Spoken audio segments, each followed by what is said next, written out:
కరీంనగర్ ఉమ్మడి జిల్లా వ్యాప్తంగా యూరియా కొరతతో రైతులు తీవ్ర ఇబ్బందులకు గురవుతున్నారు. సహకార సంఘాల్లో యూరియా నిల్వలు తక్కువ ఉండటంతో రైతులను ప్రైవేటు డీలర్ల వద్దకు వెళ్లమని అధికారులు సూచన చేస్తున్నారు. దీంతో ప్రభుత్వ ధర కంటే అధిక రేట్లకు కొనుగోలు చేయవలసి వస్తుందని రైతులు ఆవేదన వ్యక్తం చేస్తున్నారు.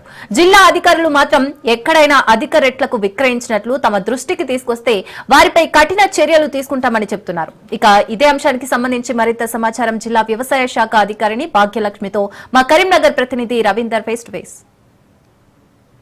వ్యాప్తంగా వర్షాలు అధికంగా కురియడంతో రైతులు లేట్ గా వేసినా గానీ పంటలు అయితే స్టార్ట్ చేయడం జరిగింది. కరీంనగర్ జిల్లాలో యూరియాకు సంబంధించిన నిల్వలు ఏ విధంగా ఉన్నాయి, ఆ యూరియా అందుబాటులో ఉంటే రైతులకు ఏ విధంగా సప్లై చేస్తున్నారో అడిగి తెలుసుకోవడానికి మనతో పాటు జిల్లా వ్యవసాయ శాఖ అధికారిని భాగ్యలక్ష్మి ఉన్నారు. వారిని అడిగి తెలిసిన ప్రయత్నం చేద్దాం. చెప్పండి మేడం, ఒకవైపు కరీంనగర్ జిల్లాలో మీరు జిల్లా పరిధి చూస్తున్నారు, ఒకవైపు యూరియా నిల్వలు ఏ విధంగా ఉన్నాయి, సప్లై అంతటా అవుతుందా, ఎట్లా ఉంది పరిస్థితులు? మనకైతే ఈ రోజు వరకు కూడా 1119 మెట్రిక్ టన్నుల యూరియా మనకి జిల్లా వ్యాప్తంగా అవైలబుల్ గా ఉంది. మార్కెట్ లో అయితే మాత్రం మనకి ఒక 65 మెట్రిక్ టన్నుల వరకే బఫర్ మనకి నిల్వ ఉంది. ఒక సిఆర్పి లో మాత్రం ఒక 199 మెట్రిక్ టన్స్ వరకు ఉంది. అయితే నిన్నటి వరకు కూడా మనకి రెగ్యులర్ గా రేక్స్ రావడం జరిగింది. నిన్నటి వరకు కూడా నిన్న జిఎఫ్ఎస్సి వచ్చింది ఆ రేక్. దానికి కూడా మనం డైరెక్ట్ గా రేక్ పాయింట్ నుంచి కూడా మనం ప్రాథమిక వ్యవసాయ సహకార సంఘాలకి మనం సరఫరా చేయడం జరుగుతుంది. జిల్లాకి వచ్చిన ఎరువులన్నీ కూడా మార్కెట్ కి 60% వస్తాయి. అలాగే ప్రైవేట్ లో 40% వరకు వెళ్తాయి. గత జూలైలో అంతా కూడా మనకి రేక్ సరఫరా లేకపోవడం వల్ల ప్రైవేట్ లో నిల్వలు తగ్గడం వల్ల ప్యాక్స్ మీద కొంచెం ప్రెషర్ అనేది పడింది. రైతులందరూ ప్యాక్స్ దగ్గర వచ్చేటప్పటికి ఒక క్యూ లైన్ ఫామ్ చేసి తీసుకోవడం జరుగుతుంది. కానీ మేము ఈ క్యూని కంట్రోల్ చేయడానికి గాను మనం వాళ్ళందరికీ కూడా కూపన్స్ ఇవ్వడం జరుగుతుంది. అలాగే ప్రతి ఫర్టిలైజర్ అవుట్లెట్ కి కూడా ఒక రెస్పాన్సిబుల్ ఆఫీసర్ ఏఈఓని గానీ ఏఓని గానీ మనం ఫిక్స్ చేసి వాళ్ళ దగ్గరుండి కూడా మనం కూపన్స్ ఇప్పించి ఎటువంటి గడబిడా జరగకుండా వచ్చిన ప్రతి రైతుకి కూడా యూరియా బస్తా అందజేయడానికి మనం పథకాన్ని అమలు చేస్తున్నాము. అది ఖచ్చితంగా కూడా మనం మండల్ లెవెల్లో ఎక్కడా కూడా హోర్డింగ్ లేకుండా మండల్ అగ్రికల్చర్ ఆఫీసర్, తర్వాత రెవెన్యూ అధికారి, తర్వాత స్టేషన్ హౌస్ ఆఫీసర్ కలిసి ఒక టీమ్ గా మనం ఇన్స్పెక్షన్స్ చేస్తున్నాము. ఒకేసారిగా మన పంటకు కావాల్సిన మొత్తం ఎరువుల్ని మనం కొనుగోలు చేసి పెట్టుకుంటే మిగతా రైతులకు కూడా అందుబాటులో లేకుండా పోవడానికి అవకాశం ఉంది. ఇది నా ఒక విజ్ఞప్తి.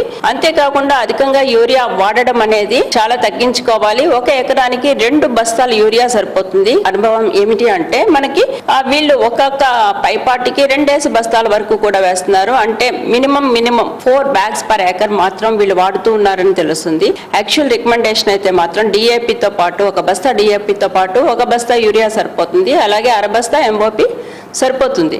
కానీ ఈ లెక్కలో ఎవరు కూడా వేయట్లేదు. కనీసం 2 బస్తాలు యూరియా కన్నా రెస్ట్రిక్ట్ అవ్వట్లేదు. 4 బ్యాగ్స్ వరకు వేయడం వల్ల ఇది ఈ పరిస్థితి తలెత్తుతుంది. మీరు అంటున్నారు ఒకవైపు యూరియా సమృద్ధిగా ఉంది, అన్ని చోట్ల పంపిస్తున్నాం అంటారు.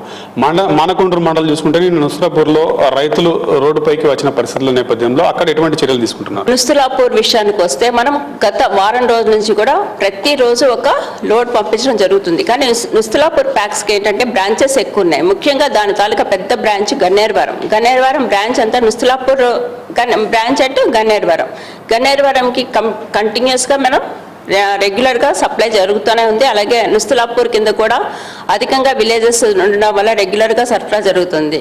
కొన్ని చోట్ల అయితే పొలిటికల్ ఇన్స్టిగేషన్ వల్ల ఇలాగా లైన్స్ ఫామ్ చేయడం కానీ ధర్నా చేయడం కానీ జరుగుతూ ఉంది. కానీ యాక్చువల్ గా అయితే మనము అడిగినప్పుడల్లా పెడతానే ఉన్నాం. నిన్న కూడా నుస్రాపూర్కి 20 మెట్రిక్ టన్నులు వెళ్ళాక అది అయిపోయాక మాత్రమే అది జరిగింది.